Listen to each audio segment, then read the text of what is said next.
Bonjour à tous et bienvenue dans cette session dédiée à vous apporter des réponses aux questions que vous nous avez posées sur la mobilité, sur le secteur de l'enseignement et de la formation professionnelle, suite au webinaire que nous avons enregistré. Je suis Sylvain Cherperel et je suis accompagné de mon collègue Gabriel Moreau. Bonjour à tous. Alors, vous avez sous les yeux le sommaire de cette session. Après une rapide introduction, nous apporterons des précisions sur les activités pour les apprenants, sur les personnels, des informations sur les financements et enfin, nous répondrons à quelques questions diverses que vous nous avez posées. Commençons par l'introduction. Vous nous avez posé un très grand nombre de questions sur le secteur de l'EFP. Nous en avons collecté plus d'une centaine via le Typeform, rien que sur la mobilité, dont beaucoup de questions similaires ou connexes. Nous allons aujourd'hui vous donner les réponses aux questions auxquelles nous pouvons répondre.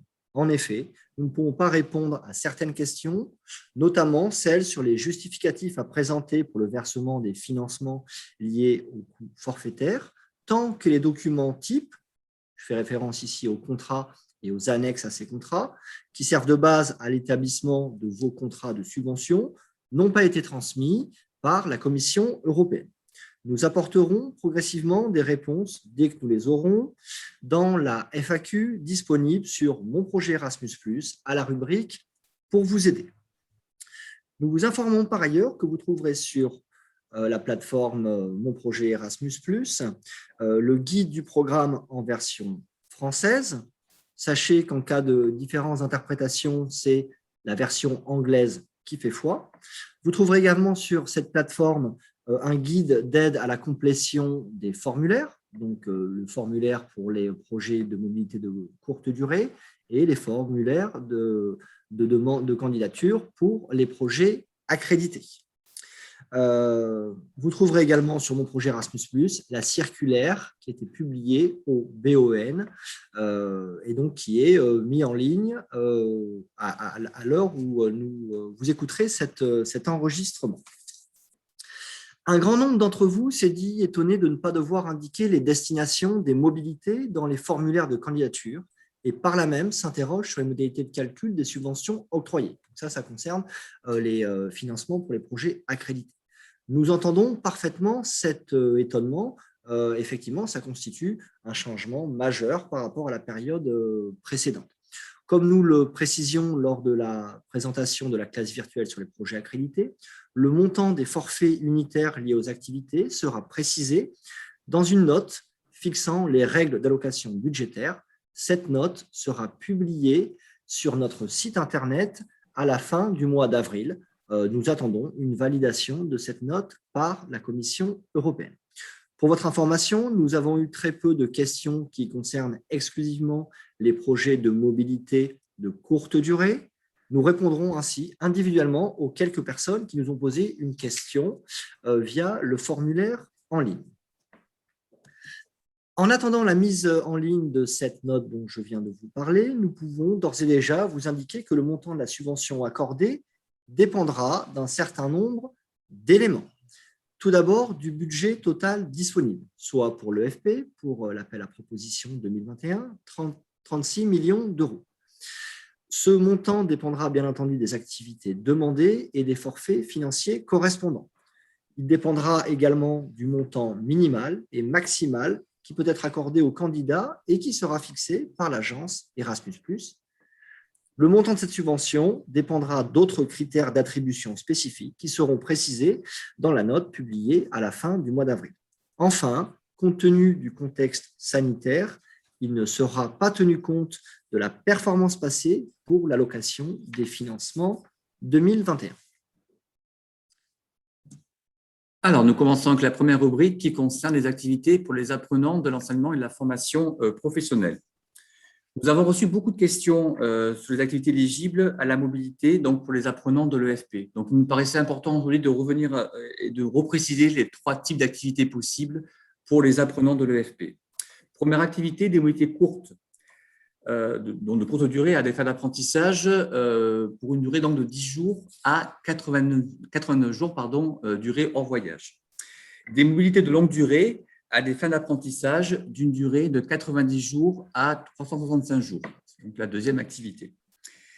Ces deux premières activités doivent contenir un important volet professionnel.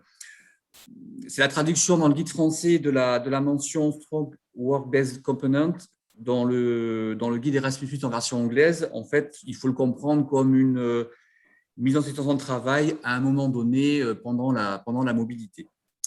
Troisième type d'activité possible, des mobilités pour participer à des skills competitions, soit des concours de métier ou autrement désigné compétitions de métier d'une durée de 1 à 10 jours.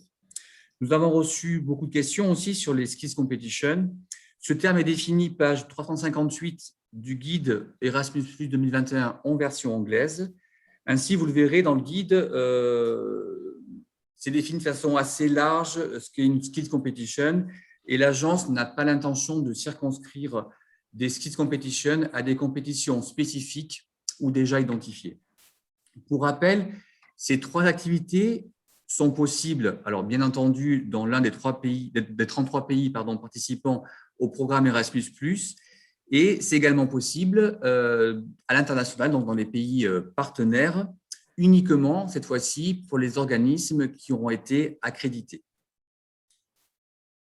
Une précision importante aussi sur un point qui mérite d'être clarifié. Toutes les activités pour les apprenants et les personnels sont éligibles dans le cadre des projets de mobilité de courte durée.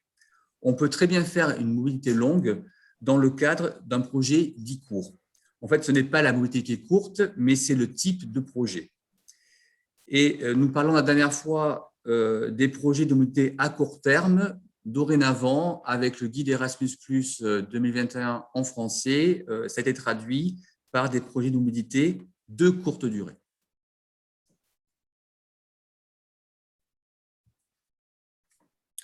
Première question, Sylvain, y a-t-il un financement pour accueillir des apprenants? Alors non, si en tant qu'organisme de formation français, vous souhaitez accueillir des apprenants européens, c'est à votre partenaire étranger de faire une demande de financement auprès de son agence nationale Erasmus+.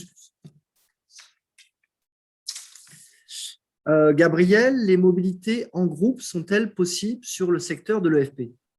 Oui, tout à fait. Les mobilités de l'EFP, effectivement, peuvent être réalisées en groupe. Ainsi, les apprenants de l'EFP peuvent partir collectivement et réaliser leur période de formation en entreprise ou en organisme de formation ou participer à un concours de métier. Ils peuvent être plusieurs sur un même lieu d'accueil. Toutefois, et c'est précisé dans le guide, un programme d'apprentissage individuel doit être défini pour chaque apprenant. Ainsi, par exemple, un lycée polyvalent qui bénéficie d'une double accréditation sur le secteur scolaire et sur le secteur de l'EFP et qui souhaite favoriser l'inclusion et l'unité au sein de l'établissement pourra faire coïncider les périodes de mobilité entre les apprenants qui relèvent du secteur scolaire et les apprenants qui relèvent du secteur de l'EFP. Alors, une autre question, Gabriel, que nous recevons beaucoup, une mobilité visant à réaliser uniquement une visite d'études est-elle possible sur l'EFP? Non, ce n'est pas possible. Les mobilités Erasmus+ de l'EFP doivent nécessairement comporter une mise en situation de travail concrète à un moment donné, que la mobilité soit réalisée en entreprise ou en organisme de formation. Ainsi, une mobilité uniquement axée sur la dispense de cours théoriques n'est pas éligible sur le secteur de l'enseignement et de la formation professionnelle. Alors, venons-en maintenant aux activités pour les personnels de l'EFP. Avec une première question, Gabriel, pour les personnels qui souhaitent réaliser une mission d'enseignement, doit-il y avoir une forme de réciprocité? Non, ce n'est pas obligatoire. Deuxième question, un personnel peut-il effectuer un stage d'observation dans plusieurs organismes de formation à l'étranger? Oui, ça c'est possible et il sera précisé plus tard quel organisme d'accueil est à rendre déclaré dans le logiciel Mobilité Tout. Autre question, Sylvain, toujours sur la mobilité de personnel de l'EFP. Dans le cadre de l'activité cours de formation, les formations en langue sont-elles éligibles donc pour les personnels de l'EFP? Oui, tout à fait. Aucun changement par rapport à la période précédente. Et un maître d'apprentissage est-il éligible aux mobilités de personnel? Oui, comme pour le programme 2014-2020, aucun changement. Cette mention est bien précisée dans la circulaire publiée au BON dont nous vous avons parlé précédemment. Alors maintenant, des questions sur l'accueil d'experts. Première question, qu'entendez-vous par expert? La définition des experts invités est plus large que dans l'ancien programme. Il s'agit de formateurs, des enseignants, des experts en politique ou autres professionnels qualifiés. Deuxième question, Gabriel, un expert peut-il être accueilli pour donner une conférence sur une thématique particulière? Oui, c'est possible. Comme l'indique le guide page 89, les organisations peuvent inviter des experts pour dispenser des formations au personnel de l'organisation d'accueil ou alors présenter de nouvelles méthodes d'enseignement ou encore faciliter le transfert de bonnes pratiques en matière d'organisation et de gestion. Toujours des questions sur les personnels, mais cette fois-ci qui concernent les accompagnateurs. Sylvain, quel est le ratio entre le nombre d'accompagnateurs et le nombre de participants? Alors, il n'y a pas de ratio qui est fixé par l'agence, mais on attend un nombre d'accompagnateurs qui soit réaliste par rapport au nombre de participants, sauf situation particulière liée à des besoins spécifiques de participants. On pense par exemple à des participants en situation de handicap, où là, on comprend parfaitement que le nombre d'accompagnateurs puisse être plus important. Et est-ce que les accompagnateurs peuvent également accompagner des mobilités du personnel si cela est pertinent et nécessaire? Oui, effectivement, c'est possible. Si c'est pour accompagner des personnels qui répondent aux critères numéro un définissant les publics ayant moins d'opportunités donc dans la circulaire publiée au BEN, c'est-à-dire les participants en situation de handicap ou en affection de longue durée. Nous passons aux questions sur les financements. Avec cette première question, quelles sont les modalités de justification des coûts forfaitaires? Alors effectivement, c'est une question qu'on a eu beaucoup. Malheureusement, nous n'avons pas encore la réponse à cette question. Les modalités de justification des coûts forfaitaires seront précisées dans les contrats. Et comme nous vous l'avons dit tout à l'heure, les contrats, nous ne les avons pas encore. Comment seront calculés les 20% pour la mobilité internationale, c'est-à-dire les mobilités vers les pays partenaires? Alors, ces 20% se calculent sur l'ensemble du financement qui vous sera accordé et non sur le nombre de mobilités acceptées au contrat. Alors, une autre question, Gabriel. Quel financement pour accueillir des experts? Alors, l'activité expert invité déclenche un forfait de 100 € pour l'organisation du projet, un forfait pour le voyage et un pour les frais de séjour. Donc, c'est le porteur de projet en France qui fait la demande et qui recevra la subvention pour prendre en charge la venue de cet expert. Autre question, Gabriel. Le forfait de soutien individuel pour les accompagnateurs est-il le même que celui pour les personnels? La réponse est claire, c'est oui. Une question maintenant, Sylvain, sur l'inclusion, bien sûr, en lien avec le financement. Quand peut-on déclarer des apprenants ayant moins d'opportunités? On ne les connaît pas forcément tous au moment de la complétion de la candidature. Alors effectivement, cette question, vous êtes beaucoup à nous l'avoir posée. Les demandes doivent être au maximum prévues à la candidature. Il est possible d'ajouter aux besoins des demandes en cours de projet qui seront examinées et pourront faire l'objet d'un financement supplémentaire par voie d'avenant. Est-ce que tu peux, Sylvain, nous préciser, nous expliquer ce que l'on entend par inclusion? Oui, alors bon, l'inclusion, vous le savez, on l'a martelé, est une priorité forte de ce nouveau programme Erasmus+. Cette priorité vise à permettre la participation au programme aux personnes les plus fragiles, les plus éloignées de la mobilité et celles qui en ont le plus besoin. Ce schéma, donc, que vous avez à l'écran, permet de représenter les différents niveaux pour l'inclusion. Au niveau européen, le guide Erasmus+ définit 8 obstacles. Les participants concernés par ces obstacles peuvent bénéficier de durées de mobilité plus courtes, de 2 jours minimum.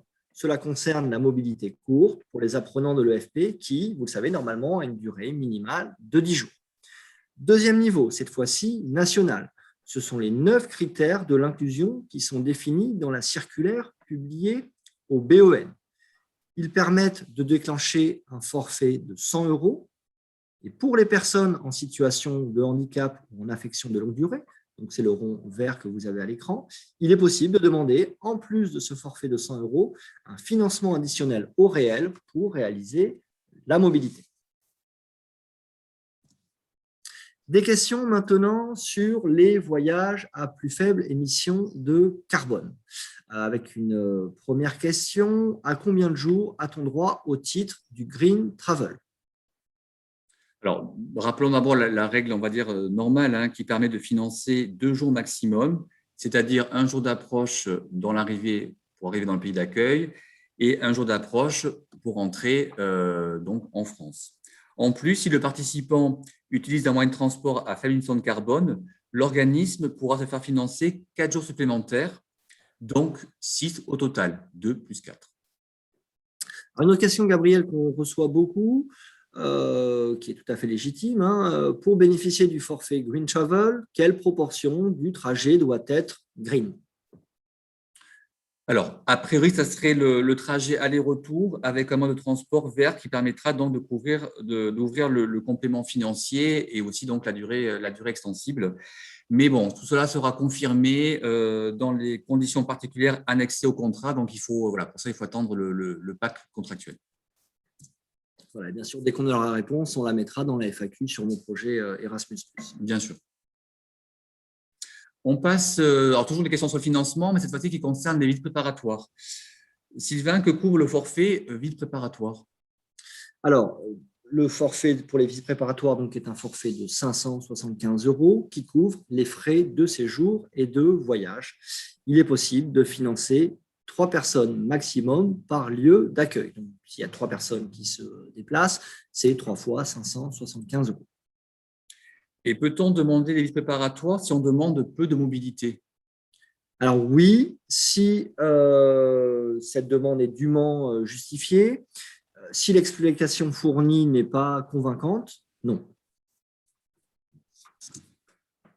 Alors, toujours sur les visites préparatoires, une autre question, Gabriel.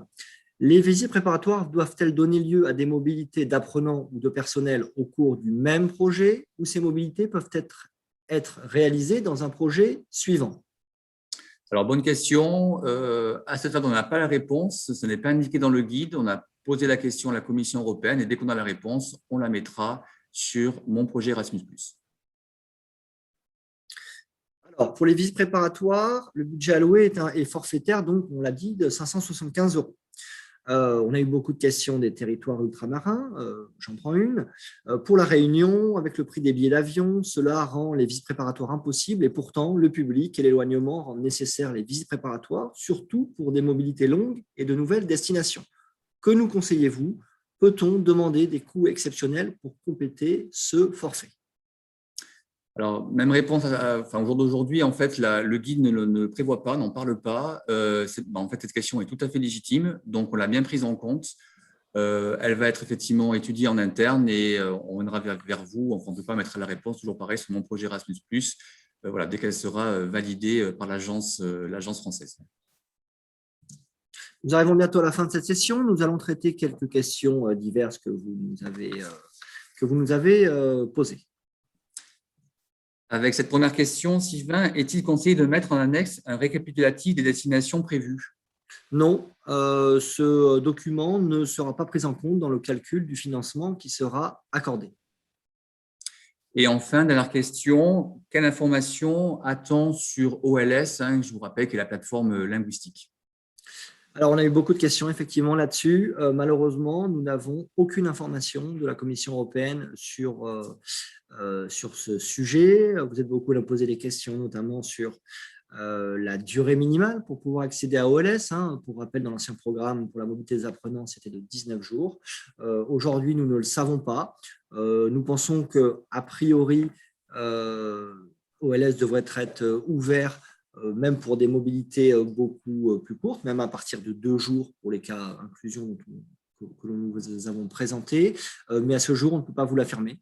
Donc, on mettra la réponse dès qu'on l'aura sur mon projet Erasmus+, donc dans la FAQ. Cette session de questions-réponses est terminée. Pour toute question supplémentaire, d'ici le 11 mai, sur la mobilité, donc EFP, écrivez-nous à promotion.formpro@agence-erasmus.fr. Alors, derrière cette boîte mail, il y a deux personnes, c'est Sylvain et moi. On reçoit en ce moment beaucoup de questions. Dans la mesure du possible, hein, s'il vous plaît, essayez de grouper vos questions. Voilà, ça nous permettrait effectivement de pouvoir les traiter plus rapidement. Si votre question concerne la complétion du formulaire de candidature, donc une question technique, merci de les adresser à nos collègues du département gestion de projet à l'adresse suivante, à mobilité@agence-erasmus.fr. Et puis, bon, on vous l'a dit hein, durant cet enregistrement, toute question sans réponse aujourd'hui, bien sûr, dès qu'on a la réponse, on la mettra sur la plateforme Mon Projet Erasmus+. Merci de votre attention et puis à bientôt. Merci, au revoir.